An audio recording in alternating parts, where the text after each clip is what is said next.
Okay. Hello, So just everybody. to Yeah. introduce, um, this is the first recitation and maybe the most urgently needed one. Julian, generally, if all's going well, you won't see him. He's in the background keeping all our infrastructure running. And he's going to give a tour on GitLab, well development, all those skills, with the note that as a beginner, this is perhaps somewhere between irritating and very annoying.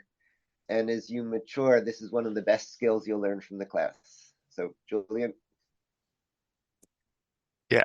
And I think I tried to get everything, I'm going to start from the sort of the basics and continue and show some examples of more advanced Git control. So I imagine everyone's in different periods. You've already probably all tried to experiment. And so some of it will be a review, some you can learn, and let's see where we go. In the end, we can do some questions or interrupt me if you have specific questions. So, first, I'd like to give you a little overview of all the services we have. We call them Fab Cloud, which is for Fab Academy four main uh, websites. We have the Fab Labs IO, which is a network of all the Fab Labs. And we also use this as a login system for all our other cloud services. So we can only manage one username and password. GitLab is where we have our Git repositories, where we host the websites for your documentation, where you'll be spending a lot of your time with Git commits. We also have a communication tool, which is a self-hosted Mattermost um, application that can be found at chat.kademeni.org if you have not found it already. And later on, next week, you'll be introduced to the new Eval tool, which is our evaluation platform that we evaluate your work between the students and the instructors. And all three of those can be used to log in all through the FabLabs.io platform. Quickly going over uh, uh, what GitLab is. It's a bit like GitHub or Gitbucket if you haven't seen it before. It allows us to self-host a platform that can manage the repositories and has extra features like issue tracker, merge requests, hosting, and CI pipeline to help build the project all in one application. And by hosting ourselves, we can keep track of the data, we own it, we know what's happening, and we can maintain it for the long-term future. So your documentation and previous students will always be available to help continue the evolution of Fab Academy. I would like to just start with the very basics to make sure everyone can log in. I'm going to go through the steps of logging in with into GitLab, which just to make sure that you've got that cleared up. For the new students, you should have gotten an email, which is called Fab Academy Accounts Access. Please check you got that email if you're new students. Existing students, if you're continuing from the previous years, you can use your login details that you had from last year. So we start off from the gitlab.fabcloud.org website. To log in, instead of using the username and password field, we're going to click the Fab Labs button, which when you click it, you get redirected to the fablabs.io website. There you should see a login form. And this is where you can put in the username and password that we provided, or if you don't know what your password is, you can always use the forget password to try and get back the password from an email address or a username. If you're having any troubles logging in, please contact us in coordination or at it@fabacademy.org so we can look in to what's wrong. Try not to create an account yourself because we tie your account to multiple different things. So your repository, your evaluation. So we need to know what your username will be. So um, let us know if you have troubles logging in. Once you click login, you may get this intermediate step, which is basically checking that you are allowing GitLab to access your username um, allow you to log in. You just click authorize, and then you should be logged into GitLab, hopefully. So this is the very bare bones. Hopefully everyone can get working. And then you will see your dashboard, which you'll have a list of projects, which will be your documentation, and you'll also have access to the class group project where you can write issues. Yeah. Okay. So in GitLab, for Fab Academy, we structure the project per year. So every year there's a new group. And within that year, we store all the student documentations. We also store the website for the Fab Academy class, where you can also ask questions so every student is following. And I'll show you a bit how that structure works. This is just a visual representation. So you see, like, we have the year, and then under years, we have a folder for labs. And in the labs, we have a folder for each of the labs. And for each lab, we'll have like instructors, students, and other repositories that your lab may want to have later on during the course. So this is just showing you how the layout is. And if you would want to go to a previous year, it would be very similar, the same. And your URL structure is just following the same thing. So it's Academy, Fab Academy 2024, labs, and then the name of your lab, and then /students, and then / your name. So that's also where you can find your projects, or if you see other students, you can recognize there, and maybe you want to see other students related to other labs.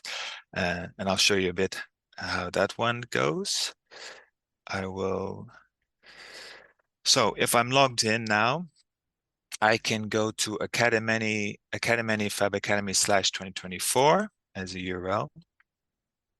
And this is just, you've briefly seen this already probably. These are just the lab folders where you have all the labs and the student repositories. So it's quite a lot.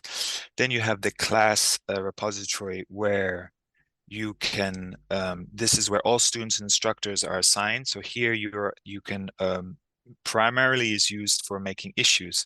So you can go to the issue board, and this is where you can ask questions, general questions, long-term questions, which you like other students to help you reply. It's a great way to asynchronously discuss with your students questions you may have. And I'll go back to 2024. And then the site repo is where we host the website for Fab Academy. So that would have been under, when you go to the URL Fab Academy.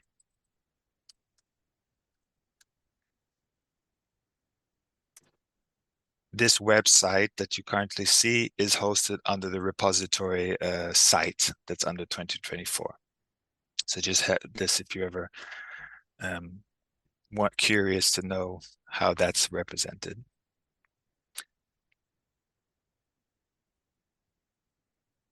So we're going to get into Git, and Git is a version, you may have already gone into it, but Git is a version tracking tool generally used for coding to track with multiple team members. Everyone can track their changes, so they'll make a snapshot of their changes and they'll sync it with another server, and then multiple people can pull down those changes as well and integrate them with their changes. So it's a great collaboration tool that has been built off previous version control software. And GitLab is just a wrapper around a Git repo, and a Git repo is the very lowest level.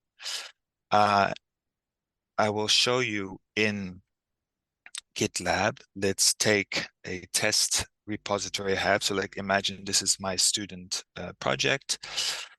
So as this is the dashboard of my project, I can see here the files. Now, when we talk about Git, we talk about the commits. So if I go on the sidebar to code and commits, I can see all the commits, all the snapshots that have been made for this project over time.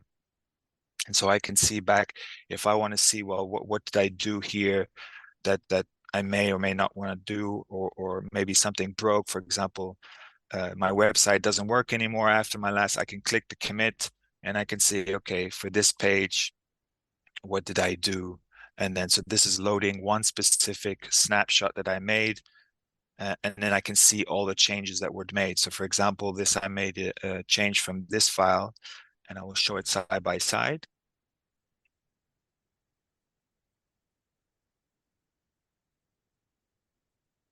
It's a bit slow. It's just a great representation.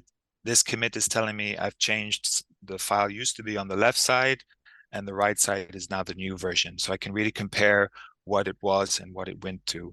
And from this, I can either take bits and pieces or just understand why something was different. I may not have remembered. So it's great to go back and see all your changes specifically.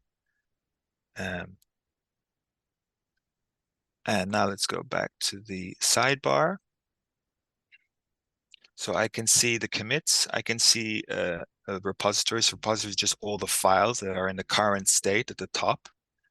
As you can see here in the dropdown, I'm under a specific commit because I went to look at that commit. I want to go back to the default, which is the head branch, is where the tip is. This is the most recent commit on my main branch.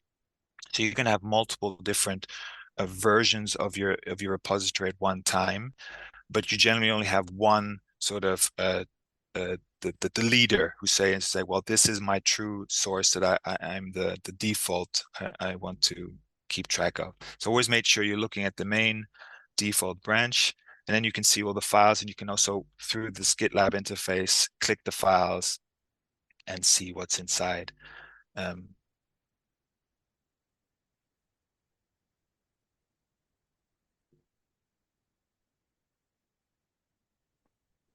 Yeah. The next important thing you need to know related to GitLab and your Git repository is GitLab CI. CI stands for continuous integration, and it's commonly used with in software development to build projects, to test projects, and it's just an automated way that every time you push a change, you get a set of scripts and tests that are run for that commit. So it's just an automated way of testing your project. So you may have teams that will, for every commit, I want to test my code works correctly.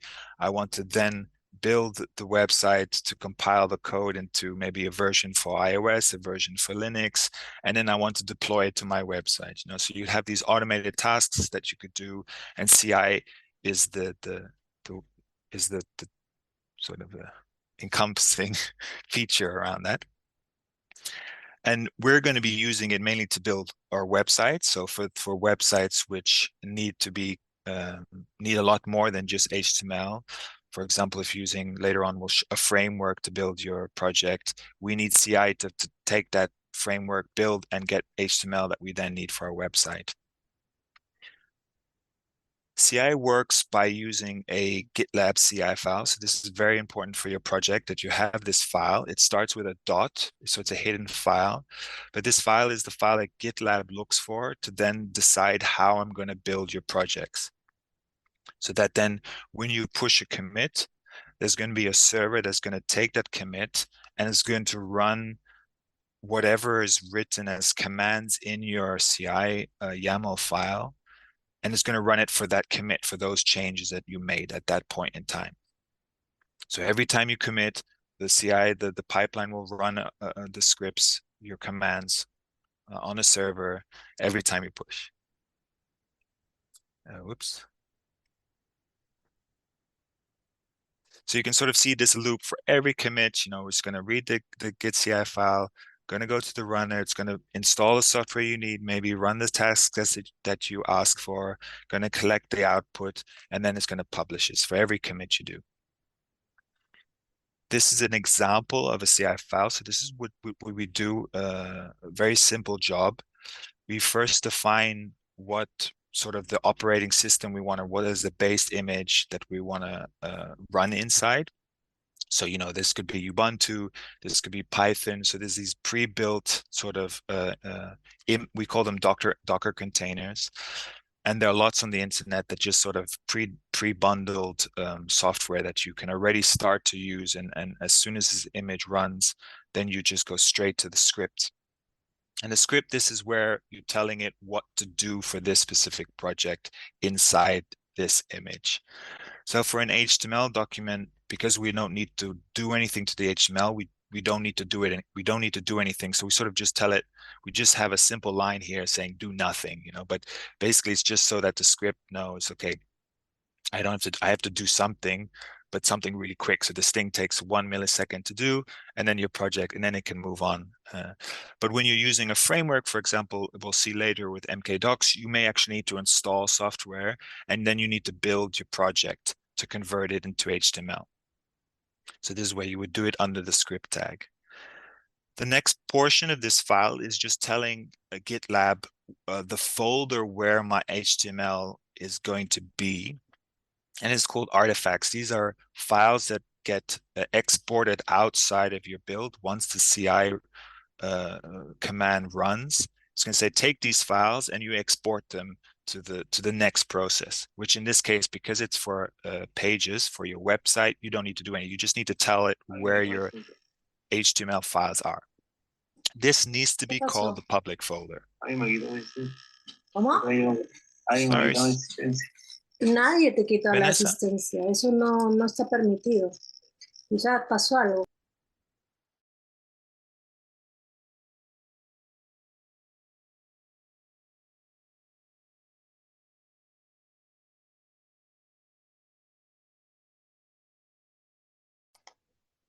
Sorry, Julian, I muted everyone for the background. You need to unmute.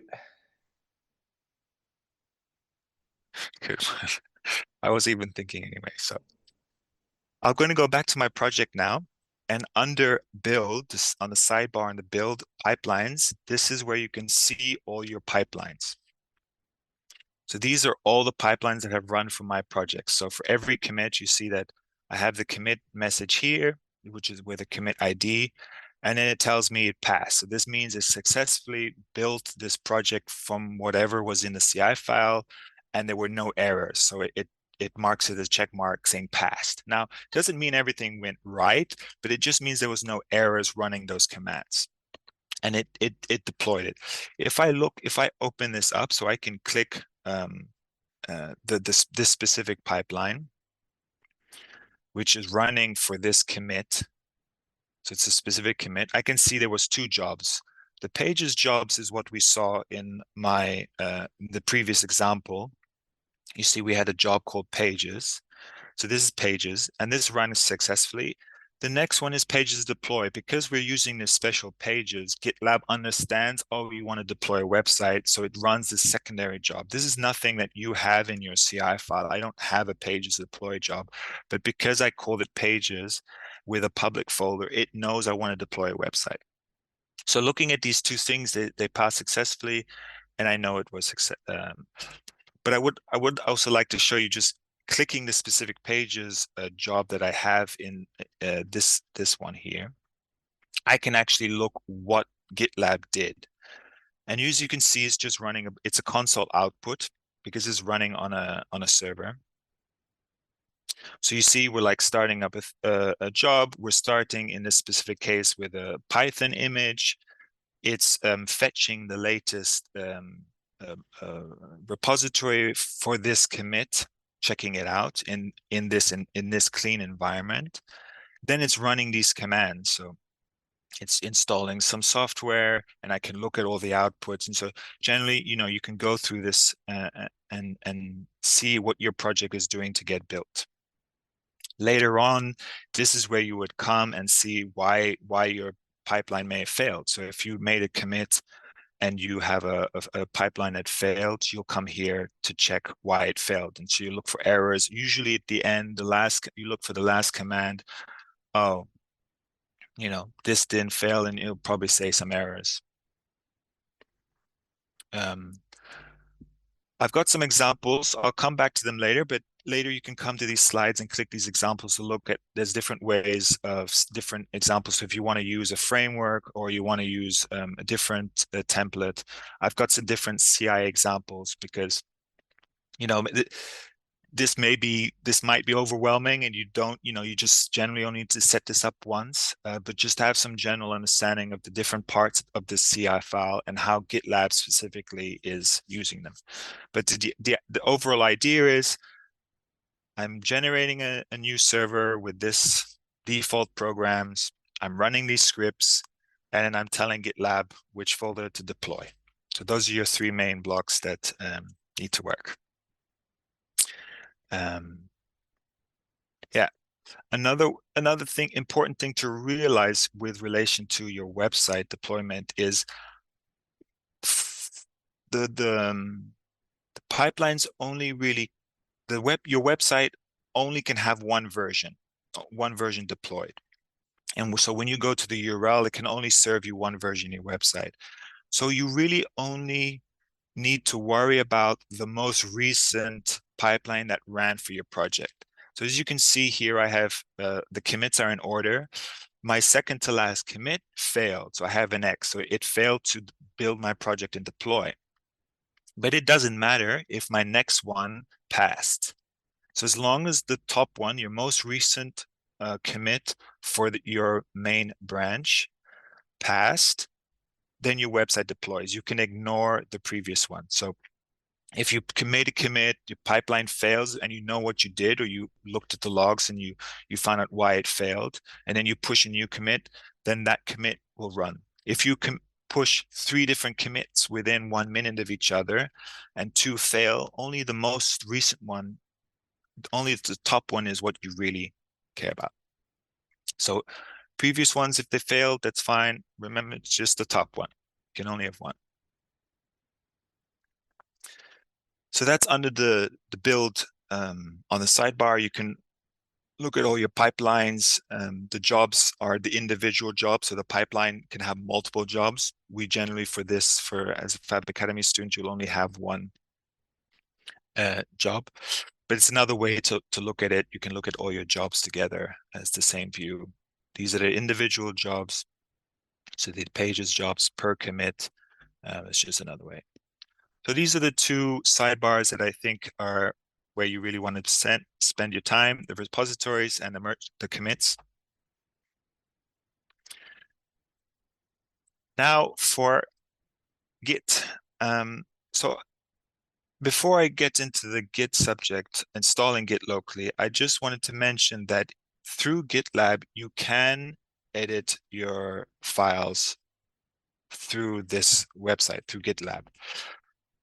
So if you just have to do a very simple edit, or you're not at your computer, or whatever reasons, there is a web IDE, a web editor, where you can edit your files directly through this website. So I'll just show you an example of the web IDE. It looks like a very, if you're familiar with coding or editing text code, this is just a simple IDE that they've emulated in the browser. And here on the left, I have all my files. So the CI file, I have the public folder with all my HTML. So this is the default template. And so I can click files, and then I can make an edit. So let's say I can put my name here.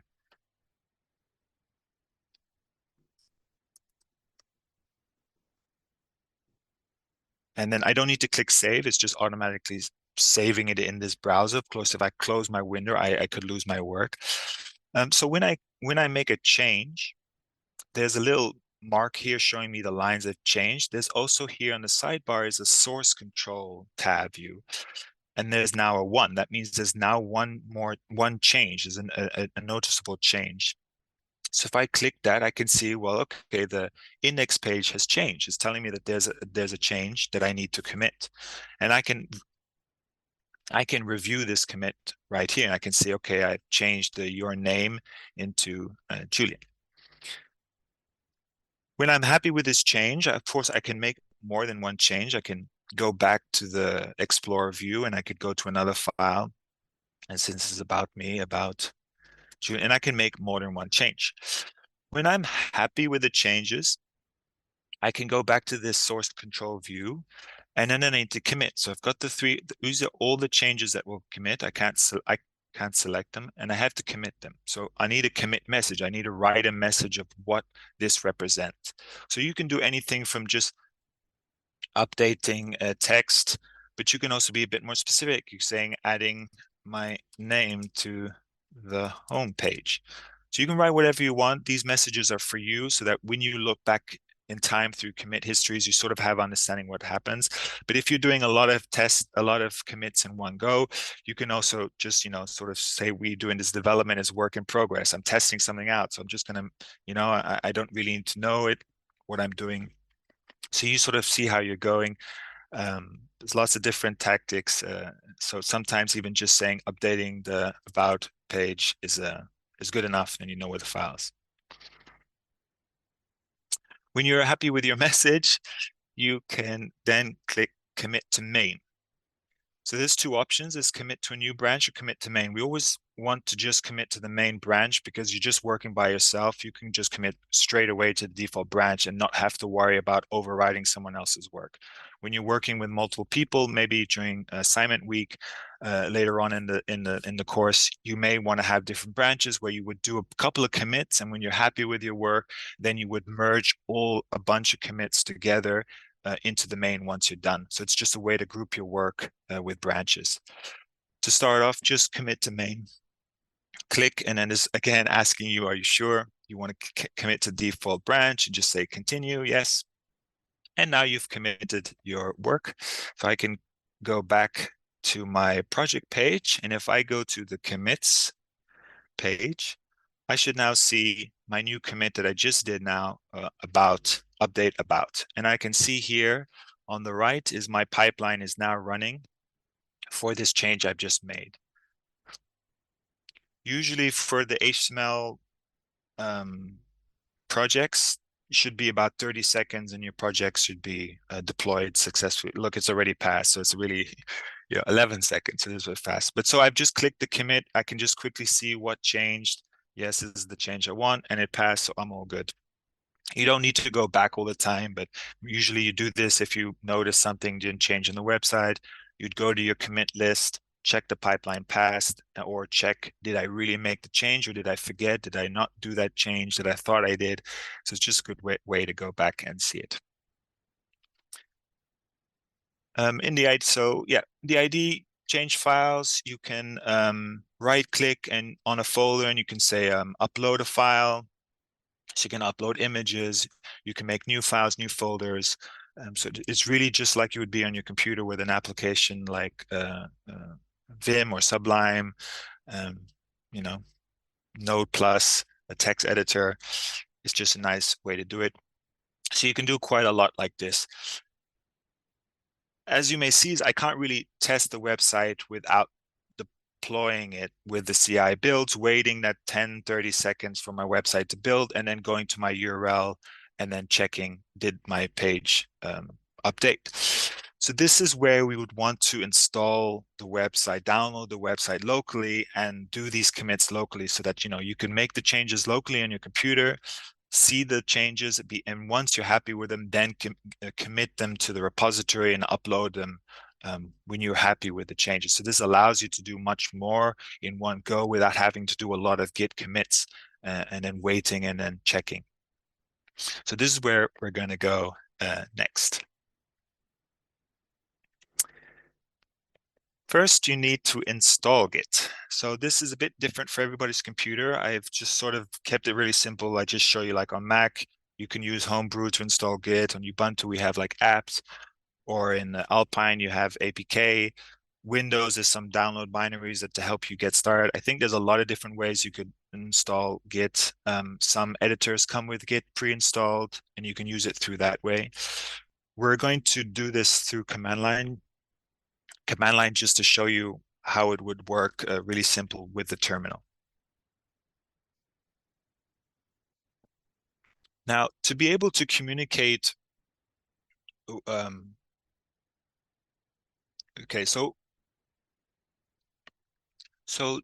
with the website, I logged in with my username and password, but when we're working with the terminal and Git, we need a way to be able to tell Git, to authorize Git to do these commits and to and to push the changes to the repository. How do you authorize this? We generally, the convention is to use SSH keys. So these are private public keys that you can have on your computer, the private key, and on the GitLab server you put the public key, and using that then Git can push on behalf of you through your computer without having to log in every time and use like tokens. So this is just very useful conventions. You may be familiar from GitHub using SSH keys to do Git pushes. So I'm just going to show you an example on Linux. So I've got here a clean environment. I'm going to, you can use your existing keys, but I generally like to create my own SSH key just for Fab Cloud, for this specific service. So like if you have one already for GitHub, you could use the same private key because your private key stays in your computer. It's safe because you're only going to upload the public key. So if you already have a key with GitHub or another service, gitlab.com, you can use it. So I'm going to create my key. I'm going to give it a nice name because I like it. I'm not going to give it a password because it's not that important for this use case.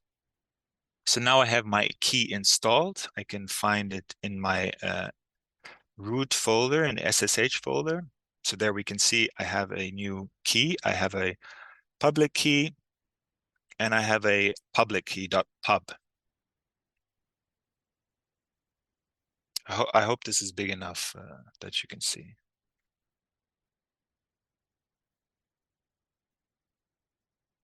Yeah. Next up, I'm going to copy the public key. We have to make sure we've got the public key only. So it's got the end in .pub. And it's a very short one. So if you've got a very long text, you might have accidentally copied the, if you've got multiple lines, probably you copy the private key. So we want to make sure we're going to copy this special key. This is called a public key. And then we're going to go to my profile into preferences. So I'm going to click my avatar at the top left in GitLab, preferences. I'm going to go to SSH keys, add new key, and I will paste my public key in this box. You can give it a name, and then click add key. So now GitLab knows about my public key. So whenever my local Git tries to communicate with GitLab, I'm going to use the private key, and GitLab's going to understand that this is really me that's going to try and push. So once that's set up, we can go ahead and clone our repository. Cloning is just basically downloading the whole Git repository onto my computer. So we're really cloning it. It's going to be a copy of the whole all the commits. So if I go back to my project page, so if I'm on this view and I click code, you used to see clone with SSH URL. So it usually starts with like git add. We want this one to clone with SSH. So I'm going to copy it. Then I'm going to go into my, I'm in my home folder, but you could be wherever you want. So for example, I can make a directory called sites. Whoops. Okay, so I'm in a folder called sites, and I'm going to now do git clone. So I'm going to write git clone. I'm going to paste the URL to my repository. And I can optionally put the fourth argument to this command is the name of the folder. So I can say my Fab Academy repo. Julian, there's a hand raised. Yep. Hello, can you hear me? Yep. Yes. Okay, so I was following this tutorial from last year or the previous year, and I was stuck at this point where I had to clone. As soon as I tried cloning the SSH key, it came back to me saying, the authenticity of host gitlab.fabcloud.org can't be established. I was wondering if you might know what might be causing that. Yes. So this is, I think I know what it is. I'm right at that step. Is when the first time you'll SSH to the server, usually your local client will sort of take a fingerprint of this server and save it, so that basically the next time you connect to the server,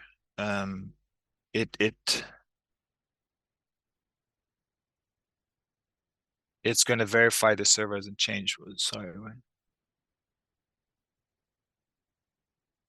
So you could try this file called in your you're on a Linux based.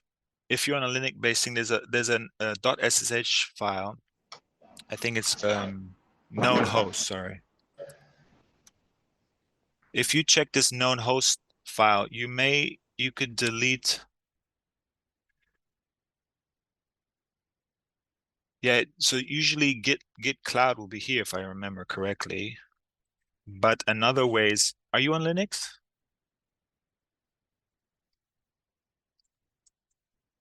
No, I'm on Windows computer. So, Julian, right now you have a very important common mistake up. You have the permission denied error. Were you going to explain that? Yeah, I'm trying to. Yeah, I've got two problems now. Right. The permission denied is a common mistake that's easy to explain. Tomato 600, the keys.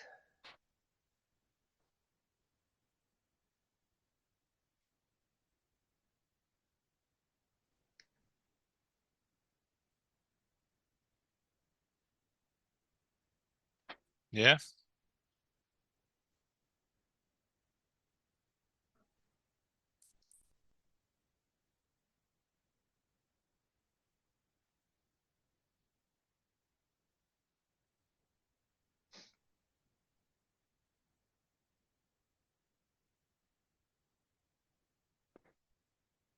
I might have to. Do the 0600 to everything in that directory.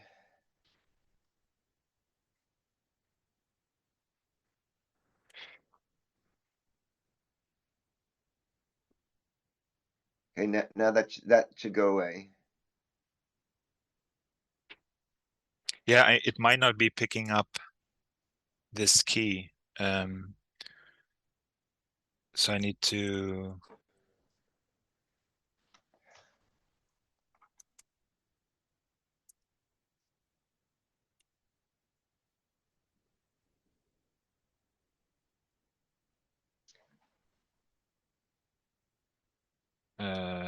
Was it? I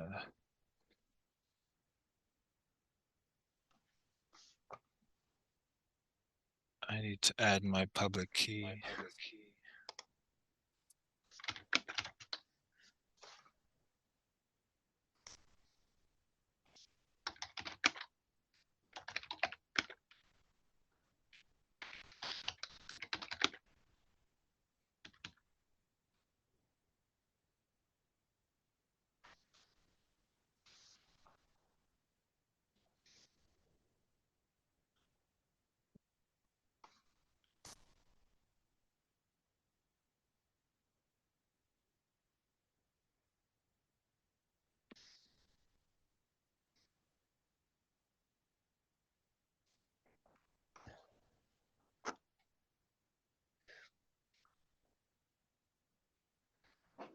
Was it private?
Yeah, I just put mine in the chat.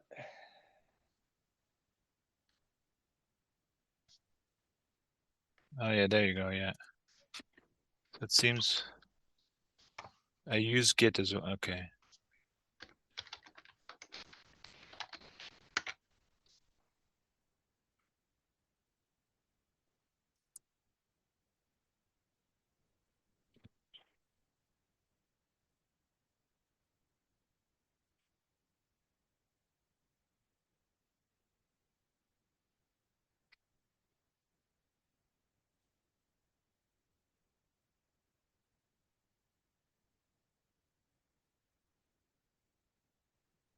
What did I do wrong?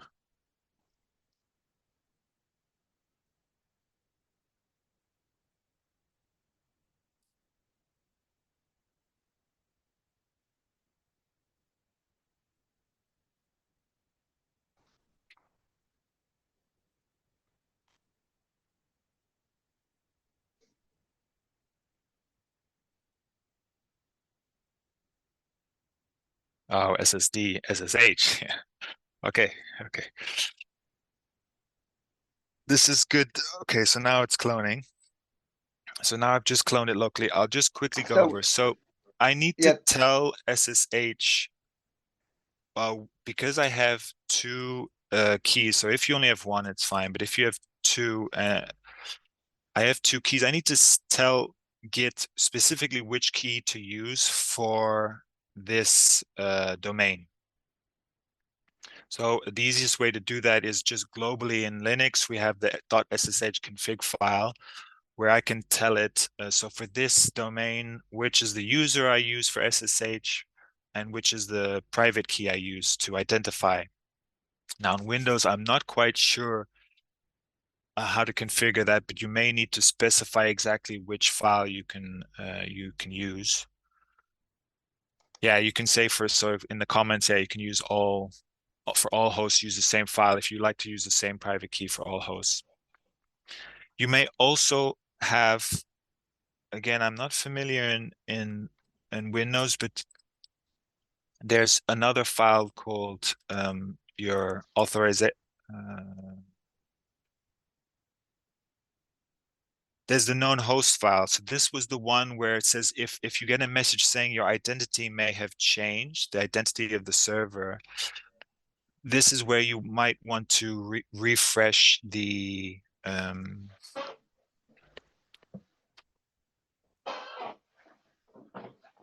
I don't know what's the command to do that. Yeah, so in Linux we have this command called like this. So if you get a fingerprint identity mismatch, you could try GitLab dot.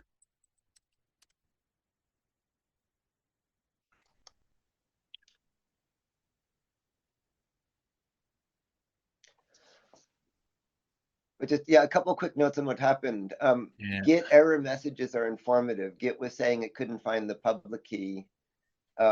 Julian hadn't set up the path to tell Git where it was, and then it was the wrong name of the path was the series of mistakes. But Git kept saying, I can't find the public key, and then that's what he fixed. So when you see a mysterious screen, it's important to read the error messages. If you're using Windows, I strongly encourage you to install the Windows subsystem for Linux. So rather than Windows specific variants, when you install Git in Windows native, it installs a bash shell, which is similar, but if you install Windows systems for Linux, it's just a full-blown Linux installation, which is the easiest way.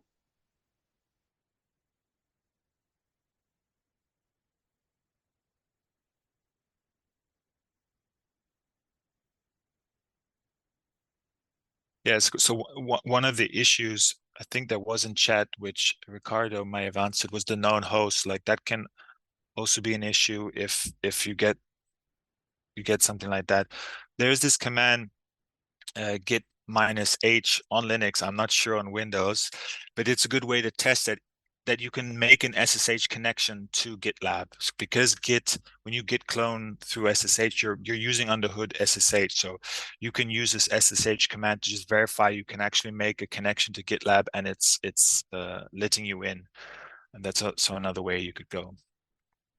Yeah, same. Okay, same commanding. So you can use this command in Bash. And if you're having a problem with your known host, you can also try this command to reload the fingerprint. It sort of removes GitLab and then it sort of yeah. Well, that took time. So if I now look, I'm on locally. I just want to quickly show like I can make a commit. So I've got my repo here locally. So I've got the public folder. If I would just, for example, I'm just using Vim now, but if this was, you could also open any text editor, but I'm just going to edit like the index page again. Let's go and change. So I'm going to just say,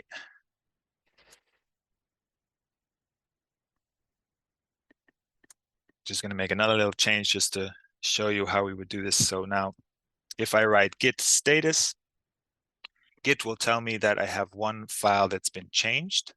So I need to tell Git to stage this change. So this means I need to tell it which ones I want to commit, because I could have multiple files changed. I may not want to commit everything.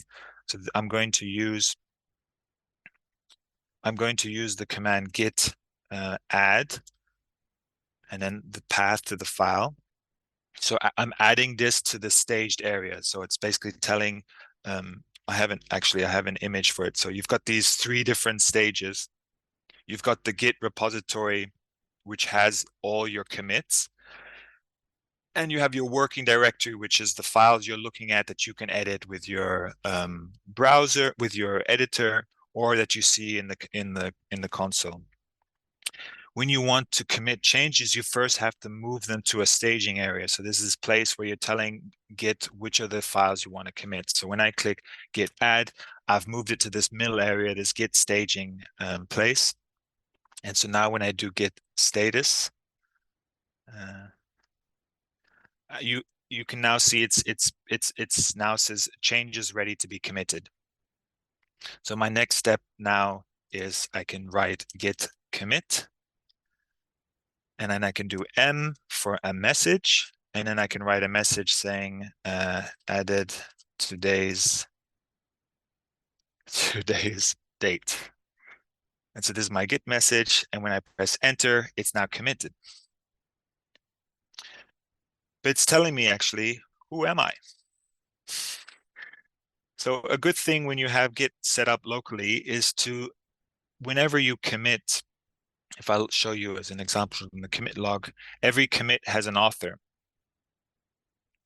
So this is basically telling it who made those commits. So it's a good thing that when you first get to your computer is to tell your repo who you are.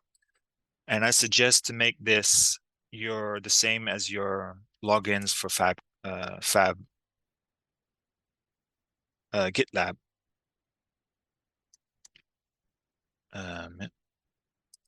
So for example, I don't know, I could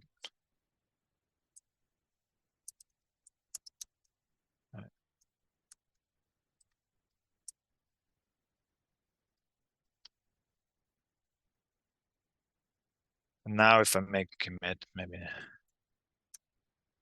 now it's made the commits. And if I go to commit git space log, I can now see the top one is my commit that I just made. And if I do git status, it's going to now say I'm on the main branch, but your branch is ahead of origin by 1. Origin is just the default Git terminology to say it's the repository, the main repository in the cloud. So in our instance, origin is referring to the GitLab Fab Cloud server. So this is telling me that I have one commit on my computer and I need to push it to the remote server.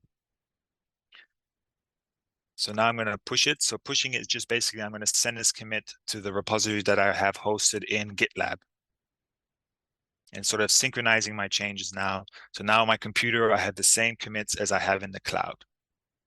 So when you see the last line is the successful line, it's saying it went from this commit, this was the previous commit, and the new commit is now. Like if I go into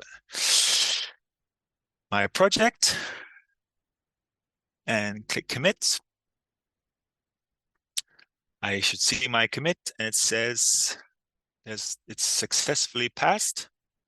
I'm happy, and I see this change that I added today.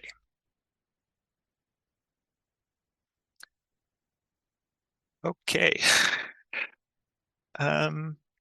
Yeah, so these slides, I'll share these slides later, but this is basically you do the git status to see all the changed files that you've made today or at that moment. Then you can stage them with git add. After you git commit them to make a commit of all those staged files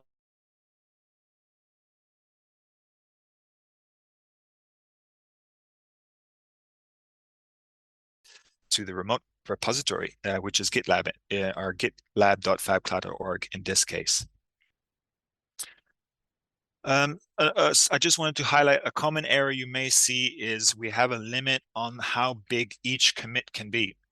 So if you would commit 10 images together and they were really large and they were over 10 megabytes, you will get an error. You won't be allowed to push that commit. This is just sort of, yeah, just to help you limit how big your commits get too fast. So just revert the commit, roll back, and then split out your commits in multiple. So have like 2 images per commit, break them down. Or even better, maybe your image didn't need to be that big. So these are just, yeah, these are help. So if you get this, a lot of students will run into it.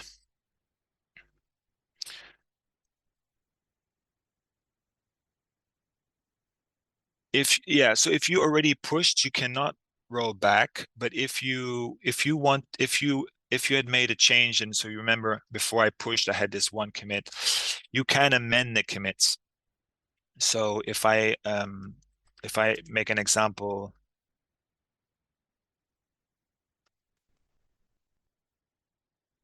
so I have this, let's say a large image, and I'm going to commit it.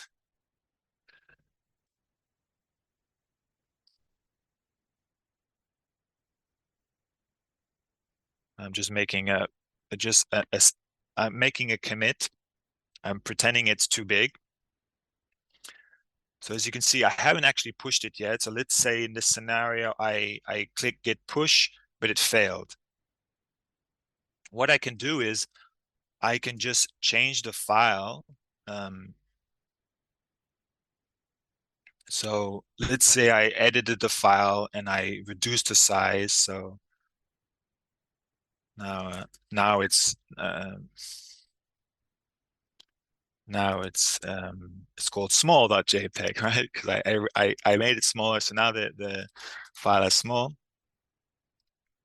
So as you can see, it's actually telling me Git is telling me I deleted the large file, and there's a new file that it doesn't know about called small.jpg.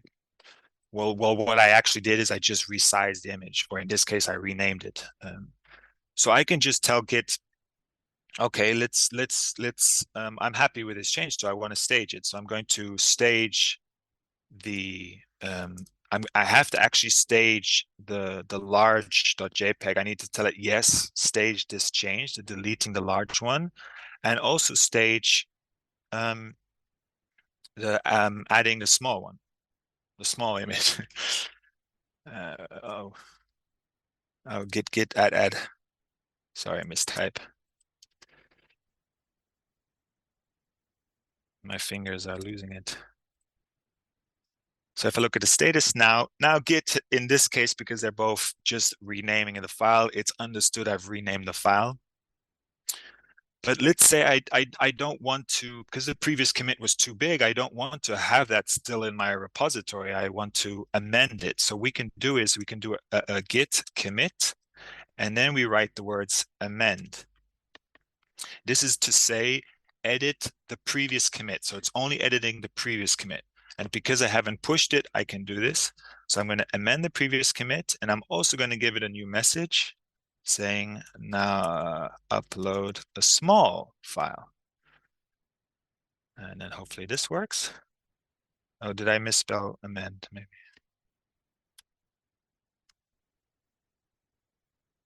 So I have successfully amended the previous commit. So if I do git status, I still only have one commit to send.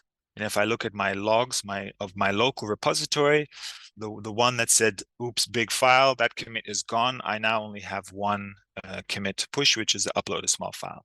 So that's what you could do to quickly edit the previous commit you did if it accidentally you staged and committed too big of a file and you didn't push it.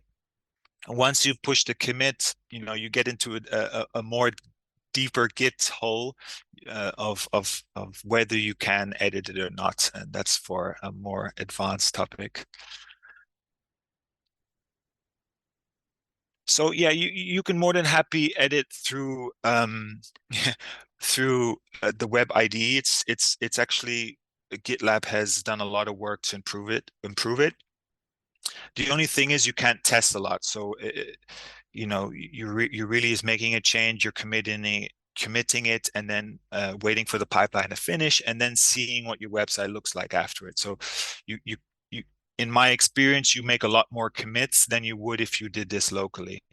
But there's no difference in functionality apart from you sort of don't get to experience Git and writing Git commands. So using it locally and working with the Git commands, you really understand how Git is working.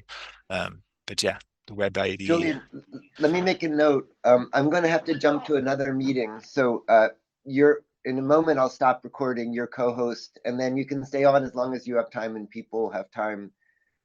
There's an important question in the chat about, is it required to use Git locally?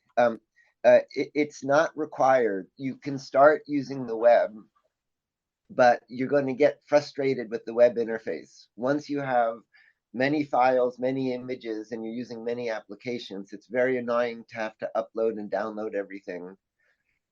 Once you get set up locally, it's very easy. You just push and pull, and then you're using all your native apps. So it's not required to be local, but you're guaranteed to be frustrated. So start on the web until you get annoyed. It's not hard to get set up locally, and then you'll be much happier. So with that note, I'm going to stop recording.